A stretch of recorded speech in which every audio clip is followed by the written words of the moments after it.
5 stories, one mountain that doesn't negotiate. K2 is where experience meets luck, where the safe zones move, and where descent is the real test. This isn't a roll call of tragedies. It's a map of the thin line people choose to walk, and the reasons they keep walking it. Imagine vanishing into thin air at over 24,000 feet on the second highest mountain in the world. That's what happened in July 2013, when veteran mountaineer Marty Schmidt and his son Denali disappeared on K2. But what drove them to keep climbing when everyone else had turned back? Let's get into it. High in the world's deadliest mountains, where the air thins and the ice never melts, one man carved out a reputation that climbers still whisper about. His name was Marty Schmidt. Born in the United States but later calling New Zealand home, Marty wasn't just another adventurer chasing glory. He was the type of mountaineer who made the impossible look routine. Long before K2 entered the story, Marty's life was already defined by extremes. He served in the U.S. Air Force as a para-rescue man, a role that demanded courage under fire and the ability to survive in the harshest conditions on Earth. That discipline would follow him into the mountains, where he quickly made a name for himself, summiting Everest multiple times, conquering Gasherbrum, Bisri and the Skew, Broad Peak, and even pioneering new routes on Denali. Marty was respected as both a fierce climber and a mentor to those who followed. But what made his story different wasn't just the mountains he climbed, it was who he climbed them with. In 2011, alongside his son Denali, he pioneered a bold new line on North America's tallest peak. They called it the Dad and Son Route, a symbolic name that said everything about their bond. It wasn't just about reaching summits, it was about sharing the struggle, the risk, and the breathtaking triumphs as father and son. That partnership would become legendary in its own right. And in 2013, it would take them both to K2, the most dangerous mountain on Earth. But what started as a father and son's greatest adventure would soon turn into one of mountaineering's most haunting tragedies. Denali Schmidt wasn't just following in his father's footsteps. He was carving his own path in the world of climbing. Named after North America's tallest mountain, Denali seemed destined for the peaks. But he wasn't just an athlete, he was an artist, a photographer, and someone with a restless curiosity about the world. At just 25 years old, he carried a mix of youthful energy and a surprising maturity that made him stand out.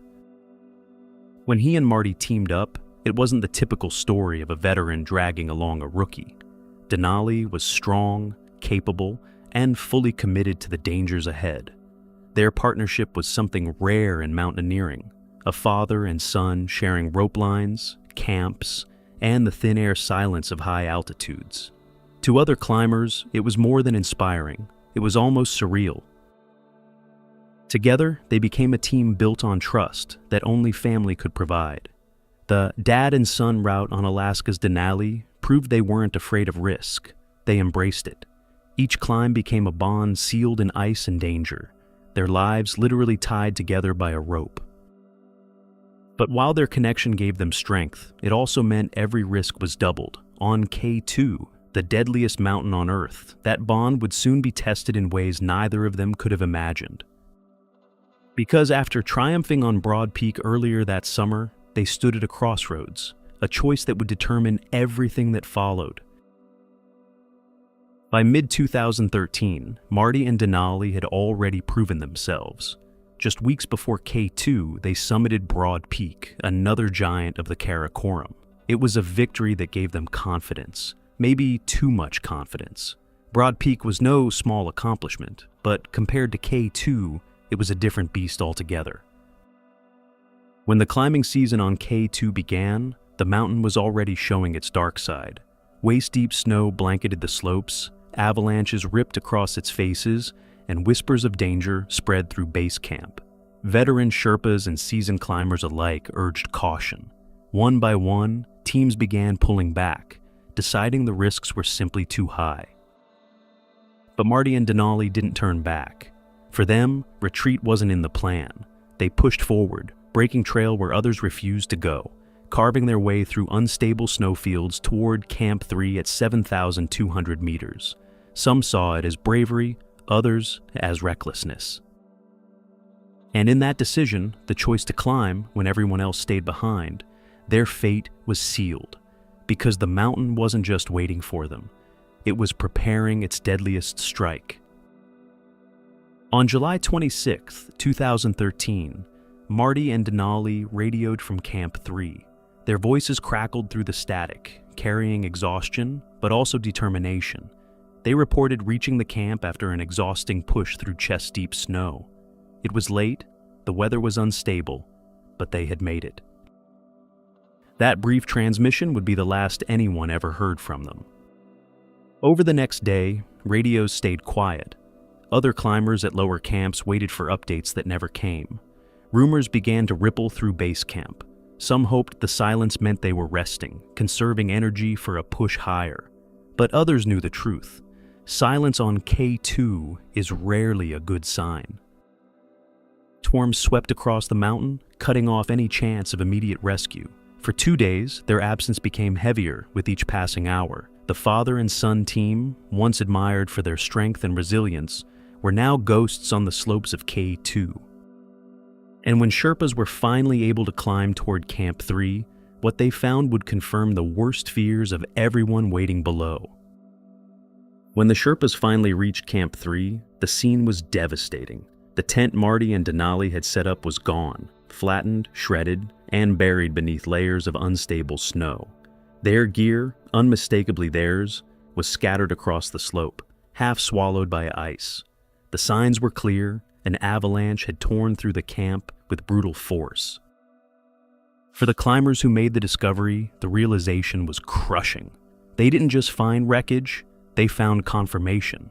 No one could have survived that torrent of snow and rock. K2 had claimed yet another pair of lives, this time a father and his son. Back at base camp, word spread quickly. Hope vanished in an instant. The dream of a father-son summit had ended in the most tragic way possible, erased in silence under an avalanche. But the story didn't end there, because as the news broke, the climbing community and Marty's family, thousands of miles away, would be forced to face the heartbreaking reality of what had happened.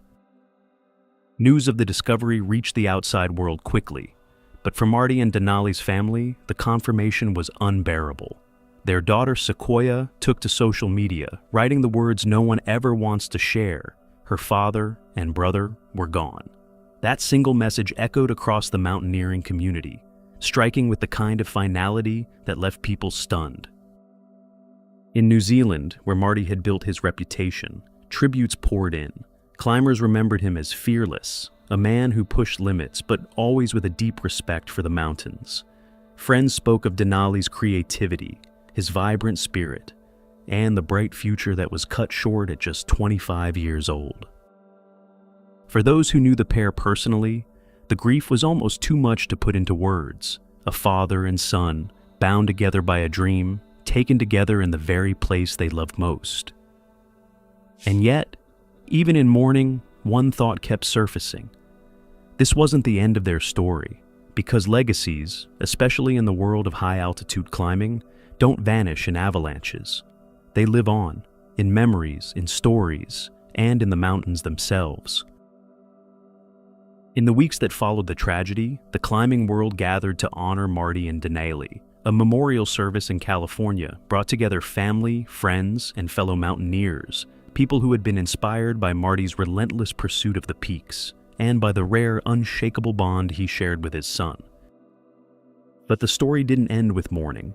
Sequoia, their daughter and sister, later traveled to K2 herself, facing the same brutal mountain that had taken her family. Her journey wasn't about climbing to the summit. It was about searching, understanding, and finding a way to carry forward what Marty and Denali had left behind. She would eventually write Journey of Heart, a memoir that revealed the emotional depth of loss, but also the enduring power of love and connection. Among climbers, Marty and Denali became symbols, not just of risk, but of the unbreakable ties that draw people to the mountains despite the dangers.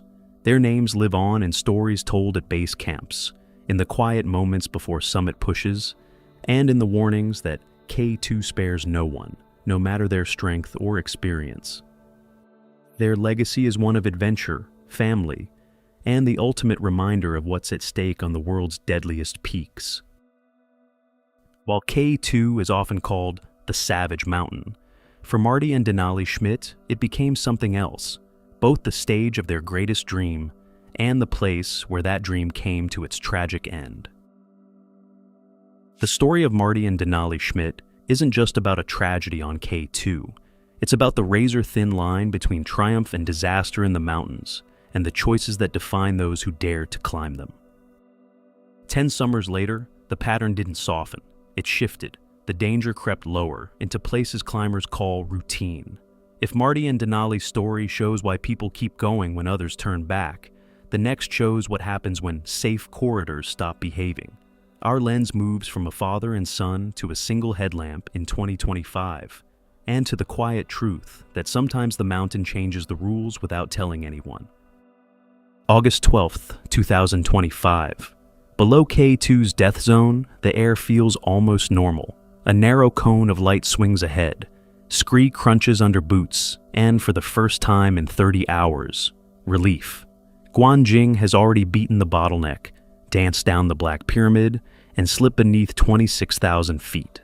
This stretch from Camp 1 to Advanced Base Camp is the place climbers call safe. You might unclip for a few steps. You text home. You think about hot tea.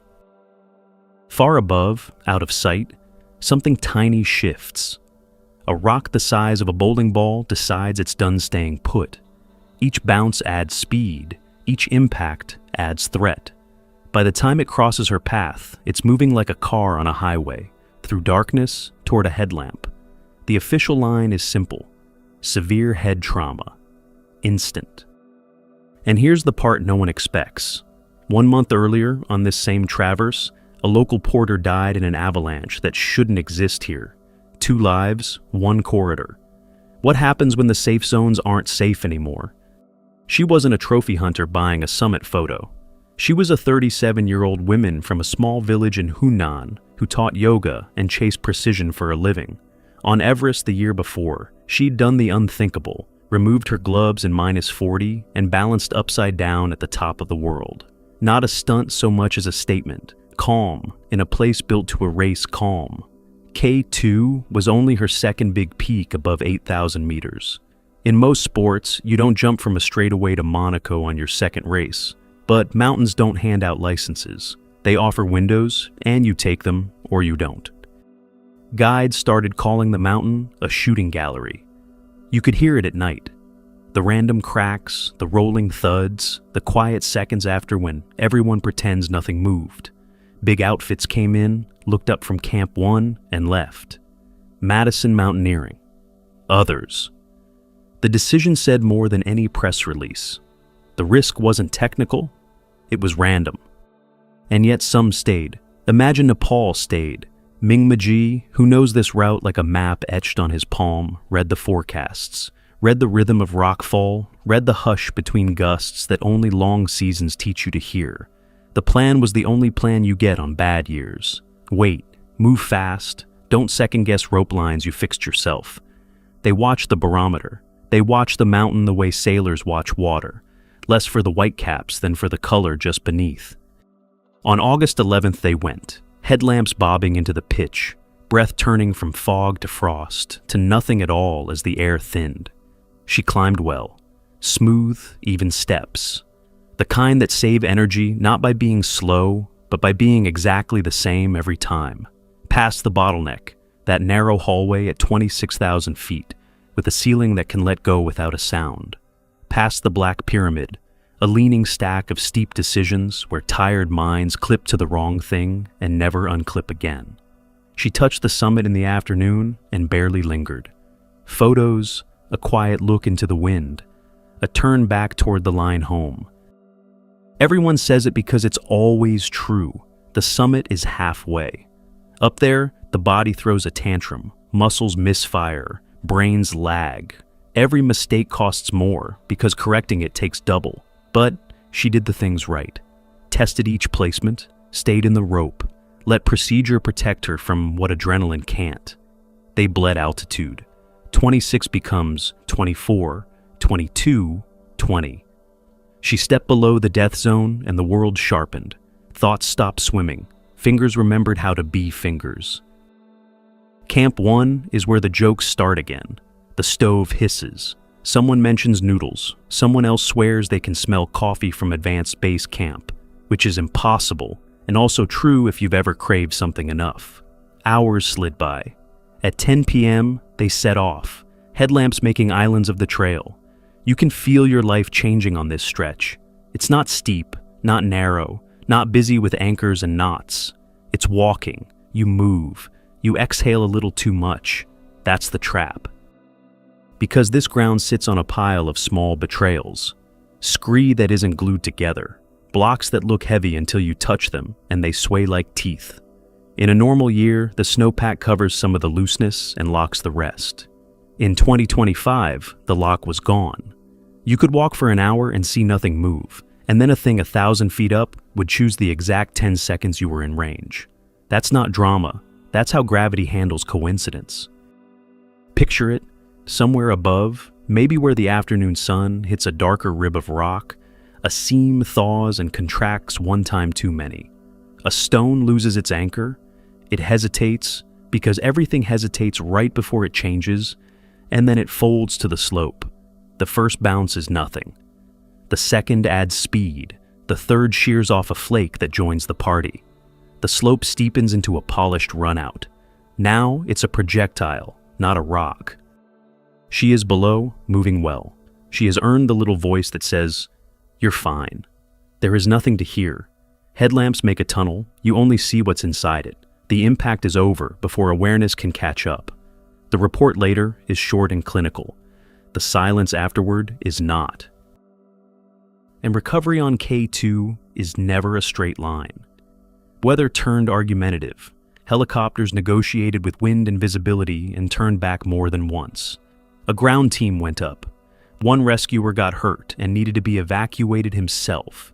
This is what remote means in real time. Each step after the worst moment creates its own smaller emergencies. You could file this as one more blunt tragedy in a place known for them, except the mountain had already sent a warning. July 19th, midday. Bright hours, not night. A 4-person team moving along the same corridor. 2 Nepali Sherpas, 2 Pakistani high-altitude porters. Work, not glory, loads, maintenance. The thread work that keeps bigger climbs together. Everyone knows this stretch can spit rocks. Helmets sit low because of it. What you don't expect here is the sound that rolled down, low and growing, the noise of snow breaking free in a place where slabs rarely form. A slab avalanche starts like a sentence you don't finish. A cohesive layer sits on something weaker, and then, somewhere, the connection fails. It doesn't explode, it releases. The block slides, shatters, entrains whatever lies below into a tongue that gathers speed as if it's remembering a path. This one grabbed ice chunks and rocks and churned them into a white-gray flow. 10 seconds of option time, maybe less. Some got clipped, some didn't. Some ran right, some left. 3 lived, 1 didn't. If you want to understand why professionals left the mountain that season, this is enough. An avalanche in the wrong place at the wrong time is a message about rules you thought were fixed. Put the two together, and a pattern appears, not in the mechanism, but in the map. The danger migrated. The classic red zones, Bottleneck sea racks, Black Pyramid pitches, the storm-choked upper mountain, were still terrible. But the season's killers moved into ground climbers mentally color as yellow. The mind hates changing maps. It clings to what you learned last time because it kept you alive. In 2025, that habit turned into exposure. Why? Warmth is the easy answer, and still the right one. Strip out the snow, and you strip out the glue. Thaw permafrost at altitude, and rock becomes a stack of plates instead of a wall. Add heat that rises early, stays late, and cycles fast. And you get expansion and contraction you can feel with your fingertips if you rest a hand on stone before sunrise and afternoon. Water finds seams you didn't know existed. The next freeze lifts them a hair wider. Do that all season, and the hill you thought was a staircase is suddenly a pile of glass. Guides don't abandon a mountain lightly. Money sits in base camp. Pride sits on the route. Clients fly in and build their year around a shot that takes 3 weeks just to reach. Walking away means carrying the word quit around in your own mouth for a while. But randomness erases skill's edge. When the thing that kills you doesn't announce itself, the calculus changes. In 2025, only a small handful topped out. The number itself isn't the point. The ratio is teams with the experience and the rope intel to salvage bad seasons waved off anyway. This isn't an argument for cowardice. It's a reminder that the categories we use, safe, dangerous, technical, straightforward, are weather reports, not laws. On years like this, the safest ground is the ground you're not standing on when the mountain decides to move. That's not practical, but it's honest. The practical part looks smaller and more boring. Leave C1 for ABC in the coldest hours. Keep helmets on, even when you want the relief of air on your forehead. Increase spacing, so one event doesn't hit all of you at once. Stop talking for 1 minute every 10 and listen. Stay clipped where it's reasonable, even on what feels like a trail. None of that makes you invincible. It takes the edge off a roulette wheel. If the rules can be rewritten, then so can the way we read them. What if the hazard briefing starts with the places you relax?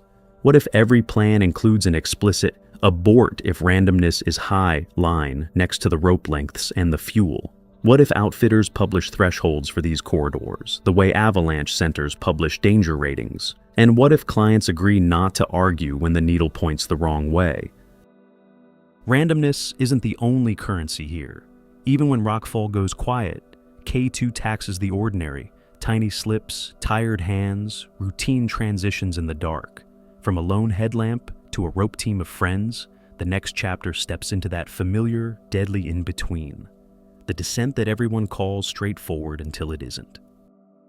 2 friends stepped off K2's shoulder, thinking the hard part was over. Thin air, cold wind, headlamps carving a narrow tunnel through the dark. Minutes later, radio silent. Something went fatally wrong.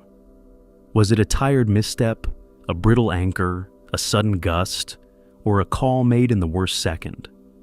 Searchers traced a fall line that hinted at the truth, but the mountain kept the final move to itself.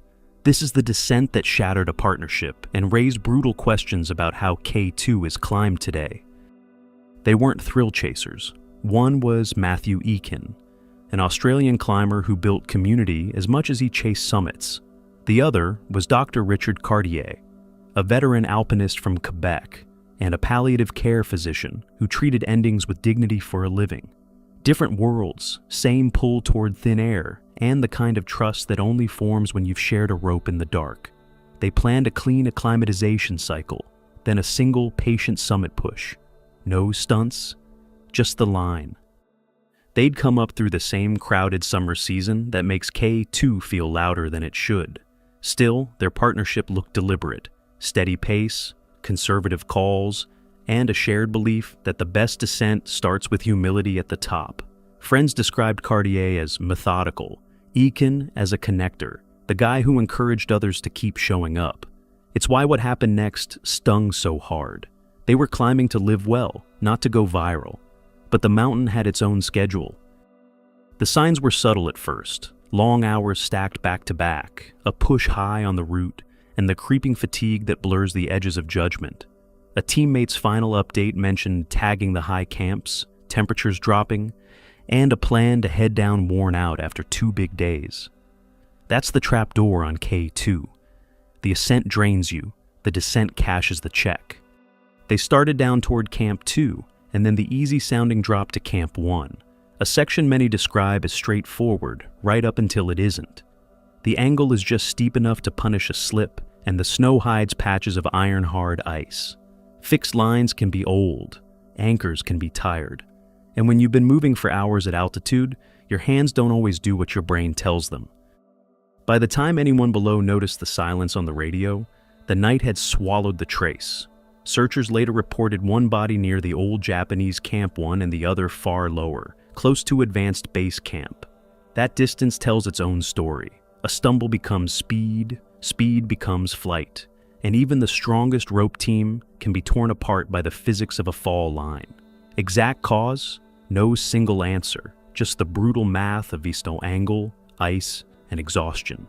The mountain erased the evidence in minutes, but that wasn't the whole story. Here's the lie every climber tells themselves: once you're below Camp 2, you can breathe again. The slope looks manageable, the path is familiar, but the surface is treacherous. Wind-scoured crust, hiding plates of glassy ice, old rope threaded through anchors that have seen too many seasons. One lazy step, and you're crampon skates. One rushed clip, and the carabiner bites air. Fatigue makes the terrain meaner. At altitude, your brain runs on half power, hands numb, judgment narrows. You move by habit, not thought. The slope tilts just enough that a stumble becomes acceleration, and acceleration becomes a fight you're not built to win. The snow won't cushion, the ice won't forgive. If one person slips while the other is re-rigging or out of sync, the rope turns from safety line to sling. Night compounds everything. Headlamps carve tunnels instead of landscapes. Depth is guesswork. A small cornice lip looks like a shadow looks like a foothold. Wind gusts make you lean in at the wrong time. A loose screw rattles your focus.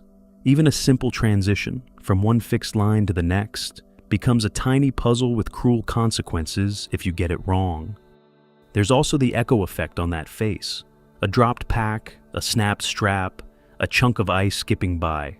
Each sound is a spark in the mind. You hurry by just a beat. That's all it takes.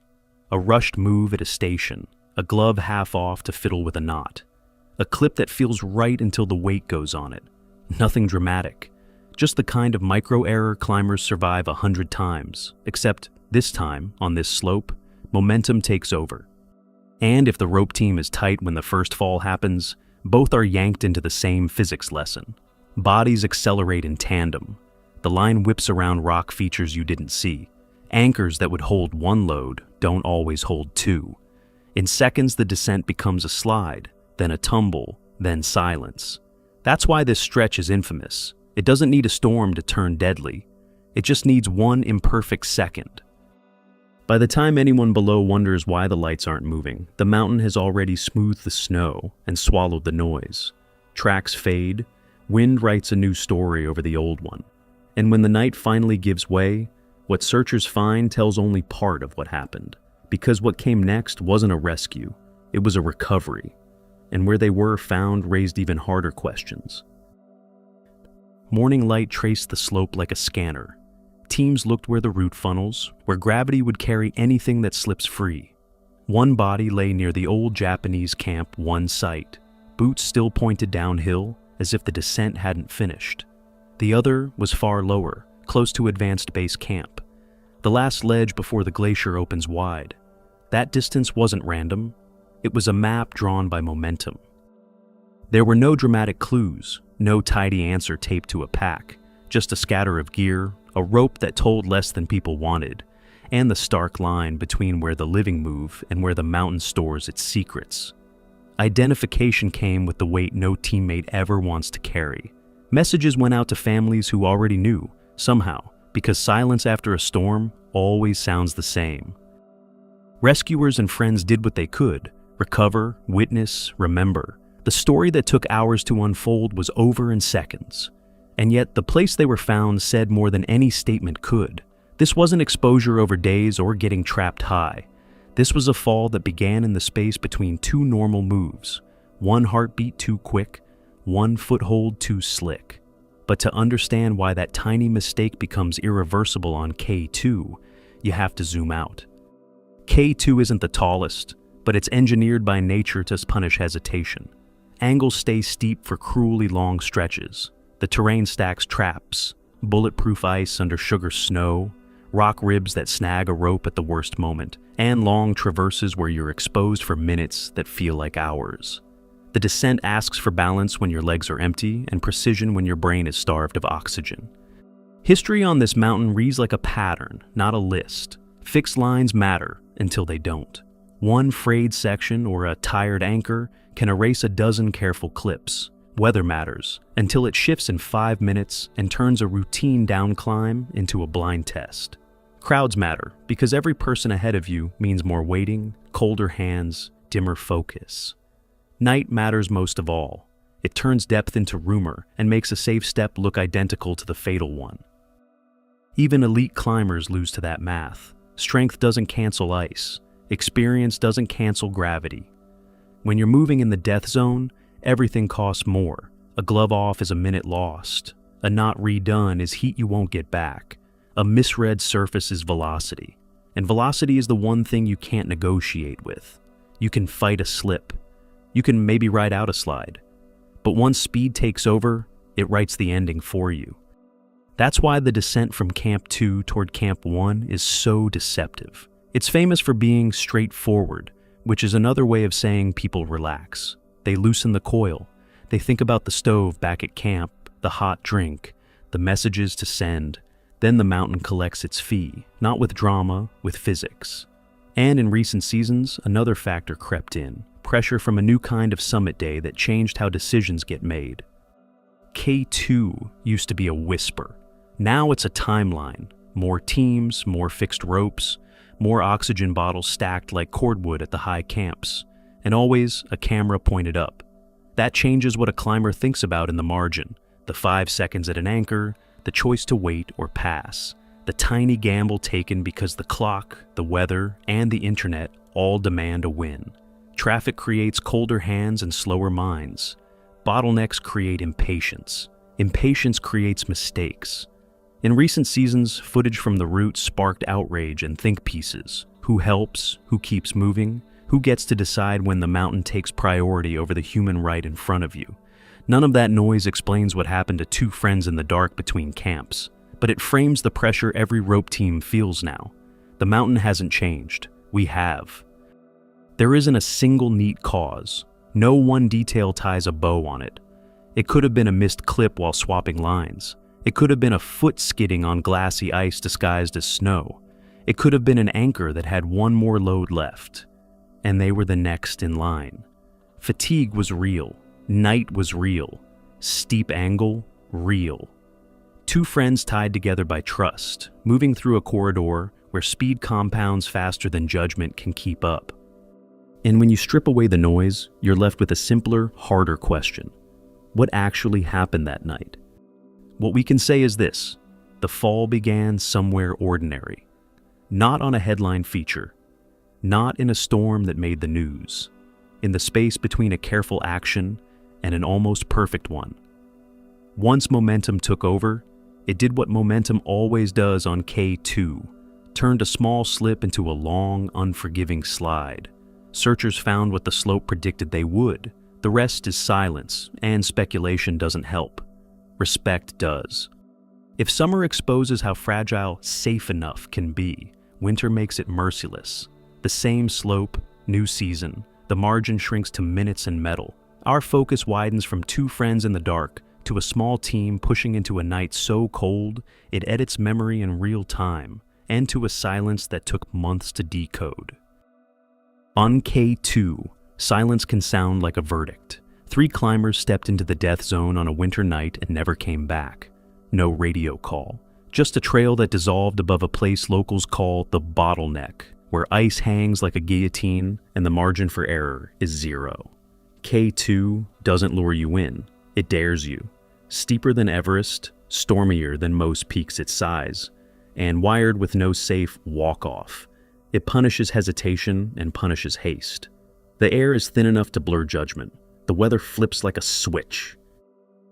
Winter turns all of that savage. Temperatures bite through down suits. Metal freezes. Regulators jam. Ropes turn to glass. The Bottleneck, a tilted wind-blasted traverse under a hanging wall of ice, becomes a place where minutes matter and daylight is currency you can't counterfeit. Up there, you move clean or you don't move at all. That's the stage our story needs. A mountain that amplifies every choice. A season that erases footprints as fast as they're made. And a route that asks for everything, then asks again. Which is why, when a small team stepped out of Camp 3 and pointed their headlamps toward that ice-choked corridor, Every decision from then on carried a price. Just before midnight, 4 headlamps slipped out of Camp 3 and pointed into the black. Muhammad Ali Saad Para, John Snorri, Juan Pablo Moore, and Ali's son, Sajid. The plan was ruthless but simple. Move fast, thread the bottleneck by daylight, and tag the top before the next blast of wind. Hours later, right beneath that hanging wall of ice, everything hinged on a hiss. Sajid's oxygen regulator faltered in the cold, metal lies. One sputter became a warning no one could ignore.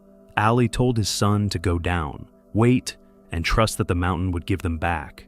Sajid turned around alone. He reached Camp 3, kept a light burning, and waited through a night that refused to end. The others kept climbing into air so thin it steals words. No radio call, no clean GPS ping. Just silence where their voices should have been. By morning, the mountain still wasn't talking, and that's when the search began. Morning broke and gave nothing back. No movement on the slope, no blinking tracker dot anyone could trust. Wind carved hard lines across the ridge and erased whatever the night had written. Above 8,000 meters, even sound feels thin. If they yelled, the mountain swallowed it. By midday, hope narrowed to the width of a fixed line. Teams scanned the bottleneck and the shoulder through iced-up lenses, trying to spot a flash of color against a world of white and shadow. Radios hissed, batteries bled out. Every hour that passed made simple problems lethal. Helicopters tried when air allowed. Thin air, heavy rotors, and the sheer steepness turned every sweep into a gamble. A machine can circle a mountain, it can't see through it. From the ground, climbers traced possible routes with a finger on a map and a knot in their stomachs. Up there, a wrong turn is only visible in hindsight. The mountain kept giving mixed signals. A footprint here, a wind-scoured track there, nothing that tied into a clean line or a certain time. At that altitude, storms don't just cover tracks, they rewrite the terrain. A ledge today can be a tongue of ice tomorrow. The bottleneck is a conveyor belt that doesn't care who's on it. As night fell again, waiting became its own kind of storm. Families listened for calls that didn't come. Friends shared theories that all felt too neat for a place that thrives on chaos. Officials weighed risk against risk and understood there's a point where searching creates new victims. And then the calls changed tone, not a rescue, a recovery if the mountain allowed it. When summer finally pried open the ice, the mountain started talking. High on the route, teams fixing rope spotted what winter had hidden. Gear, frozen fabric, then the unthinkable. The men everyone had been hoping to bring home alive. The discovery didn't answer the big question. It made a new one. Their positions suggested movement along the fixed lines, angled the way you move when you're heading down, not up. Sajid went back because some promises ignore altitude. He helped bring dignity to a place that rarely gives any, laying his father to rest near Camp 4 with the quiet resolve only K2 seems to forge. Tributes rose from every ridgeline nation. Pakistan, Iceland, Chile, 3 flags, 1 silence. Bits of tech surfaced too. A watch, a camera, a fragment of timeline caught in frost. The final images weren't a victory pose. They looked like work. Gloved hands, a rope, a slope that falls away into shadow. Enough to hint at descent, not enough to prove anything beyond doubt. What the mountain returned in July reshaped February. If they were on the way down, then the hardest question moved to the front. Did they step on the top and turn for home? Or did they fight to within sight of it and run out of everything that keeps a human moving at 8,000 meters? Only one way to chase that answer. Follow the clues and the arguments to the razor's edge. Clues came back like puzzle pieces with smudged edges. The last images didn't show a flag or a skyline. They showed work, gloves on rope, a slope that tilts into darkness, ice crystals frozen mid-fall. That looks like descent, not triumph. Yet seasoned climbers will tell you summit photos aren't guaranteed at minus crazy temps, and batteries die faster than hope. From lower on the mountain, a few witnesses swore they saw headlamps moving high and late, the kind of ghostly line you'd expect from a team trying to beat the night. If that's true, they might have topped out and turned around minutes later, choosing survival over celebration. The route itself muddies everything. Above the bottleneck, the shoulder blends into a maze of ribs and wind-scoured snow. In the dark, 100 almost there moments can pretend to be the top. GPS trackers weren't clean enough to settle it. Radios stayed quiet. And winter on K2 is a rumor factory. Every new detail sounds convincing until the next one lands. What we're left with is the most human answer. They were high, too high for comfort. And they were coming down when the mountain collected. Whether they stood on the last meter of Pakistan's skyline or brushed it and turned, that part may never be pinned down. But the pattern of clues, their positions, the fixed lines, the way the gear lay, leans toward a late descent under a sky already closing. Which raises the harder question. If they were on the way home, why didn't they make it? Only one way to face that. Walk through the likely chain of tiny delays and brutal physics that stack into a point of no return. Picture the clock no one can see, winter light draining fast, the cold sharpening every edge. Above the bottleneck, the route kinks and tilts, a maze of ribs and wind slab that looks simple on a map and cruel in person. If they crossed that traverse late, they were already in time debt. Hypoxia blurs lines that used to be obvious. A step that felt easy at 7,000 meters turns into a negotiation at 8,200. Fingers lose precision, clips take longer, knots get stubborn. Every extra minute under that hanging ice is a risk multiplier. You don't need a single dramatic failure. A string of tiny delays will do the same job. Oxygen, whether you carry it, stash it, or go without, decides pace. Regulators freeze, masks ice over, bottles run dry quicker in the cold. If the team was moving slower than planned, the descent might have started under a sky already dimming. Down is safer in theory. In winter, it's where fatigue shows its teeth. Now add wind, not a roar, more like a steady push that keeps asking you to lean. On the traverse, a nudge becomes geometry. A gust steals heat, then judgment, then the margin you swore you'd protect. The rope is your lifeline, but even that lifeline has rules. Clip clean, move clean, don't stop long enough to turn stiffness into ice. There are a dozen ways a night descent can go sideways without any one gotcha moment. A misplaced step, a hard-to-see anchor, a switchback you think you remember but don't, a short, brutal sit-down to catch breath that turns into a chill you can't shake. Above 8,000 meters, small problems don't stay small. The likeliest chain looks like this: a late crossing, a slow turn, and a descent that asked for more body heat than anyone had left. Exposure doesn't announce itself, it just starts taking. By the time the mountain loosened its grip months later, the positions told a plain story. High on the line, moving the right way, but out of time, out of warmth. That's the physics. The human part landed harder. Families were left with fragments, a handful of frames, and a skyline too big to blame. One person refused to let the mountain have the last word, and what he did next changed how the world remembers this climb. Grief didn't end at base camp. It followed people home, sat at kitchen tables, and stared at empty chairs. One person refused to let that be the final chapter. Sajid went back up, because sons do the things no one else can. He traced the route with the same steady patience he'd learned from his father. He did the hardest work a climber can do. He gave dignity to a place that rarely offers it. A burial near Camp 4. A prayer in air that burns the lungs. A quiet goodbye where the world's edge feels close enough to touch. Communities rallied. Pakistan's villages honored a hometown giant. Iceland and Chile lit candles for men who had chased a line through the sky. Friends swapped stories the way climbers always do.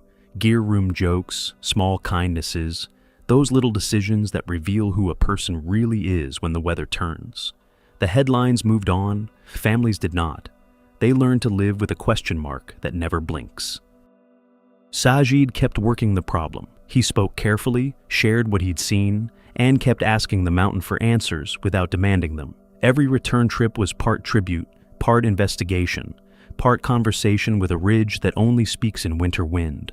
Closure didn't arrive in a single moment. It arrived in fragments, an anchor identified, a line recognized, a memory that finally fit. The untold part isn't a single fact, it's the shape of the mystery. 3 climbers walked into a dangerous place. They moved as far as human bodies can go in winter, and then a little farther. They left families who turned grief into honor.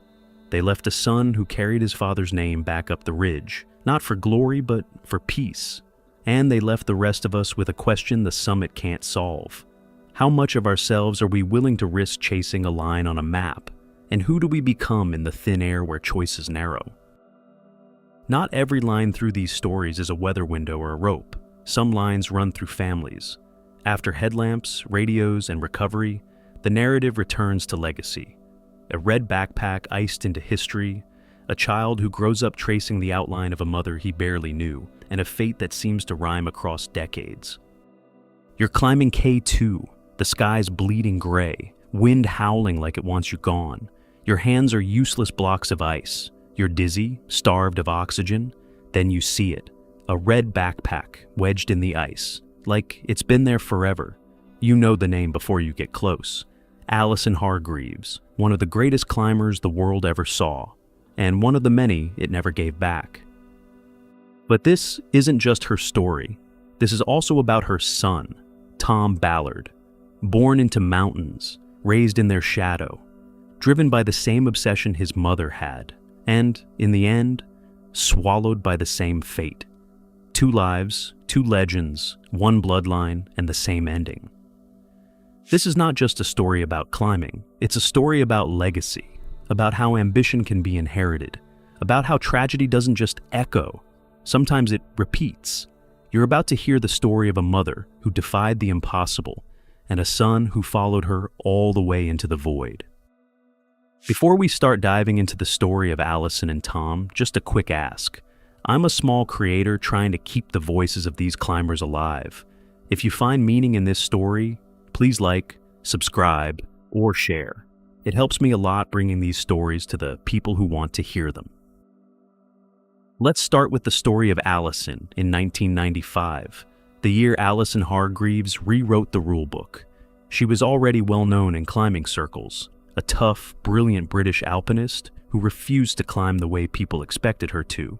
No big teams, no sponsors dictating her moves, no nonsense. She had already soloed the north face of the Eiger while 6 months pregnant. That's not folklore, that's fact. She trained in the Scottish Highlands. No glamorous gyms, just cold, wet rock and relentless storms. She was strong, yes, but more importantly, she was smart, careful. She understood mountains better than most people understand themselves.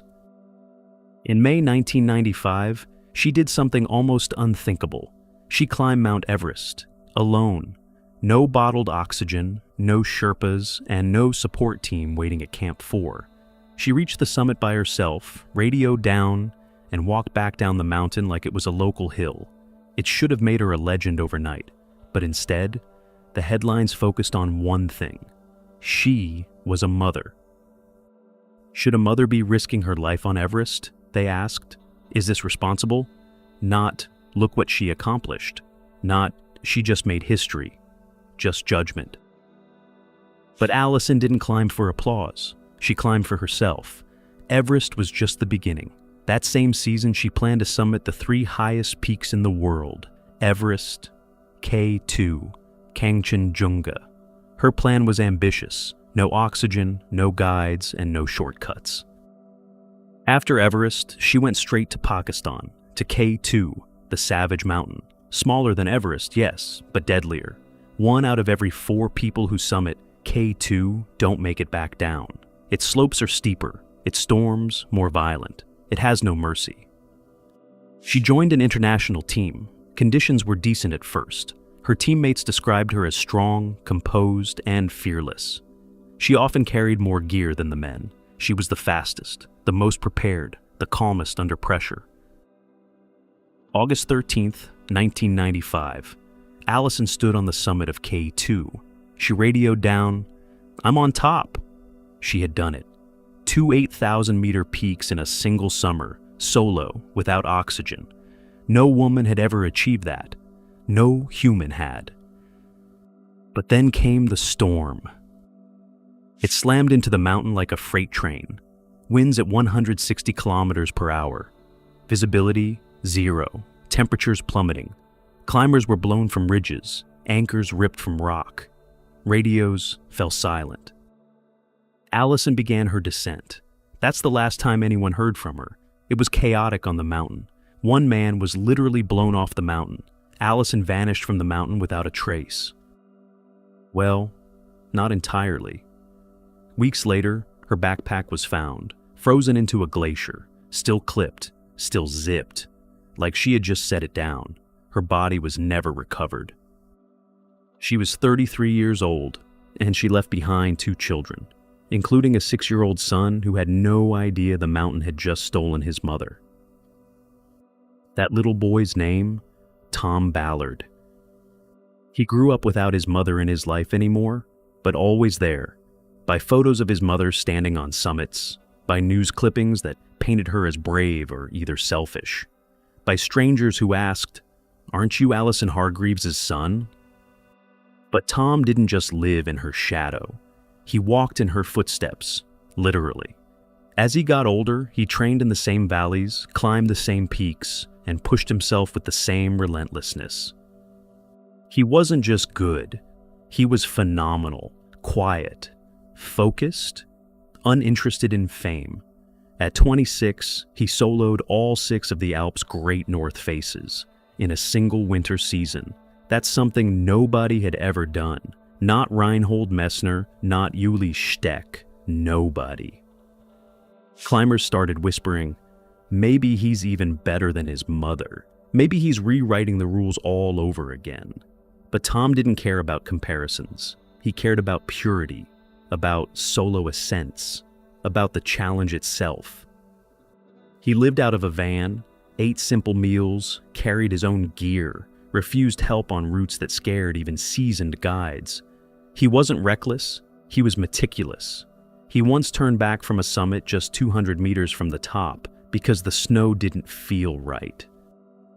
Then came 2019, Nanga Parbat, the 9th highest mountain in the world, nicknamed the Killer Mountain, located in Pakistan. Known for avalanches, rockfall, and weather that changes in minutes, winter ascents are almost impossible. Tom partnered with Daniele Nardi, an Italian climber with years of Himalayan experience. Their goal? Climb the Mummery Spur, a route no one had ever completed. A ridgeline so unstable, other climbers called it a death sentence. They trained, waited for a weather window, set up camp, climbed higher and higher, sent updates and smiled in photos. Tom even joked in a video, "I hope I don't disappear like my mother." And then, silence. February 24th, 2019, their last message. Then nothing. No more GPS signals, no more radio calls. No one ever heard from them again. They vanished, just like Allison did. Rescuers launched one of the biggest search missions in Himalayan history. Helicopters flew in dangerous weather, drones scanned ridgelines, climbers from other expeditions volunteered. Nothing. Then, finally, 2 bodies, spotted on a ledge high on the Mummery Spur, lifeless, frozen, still roped together.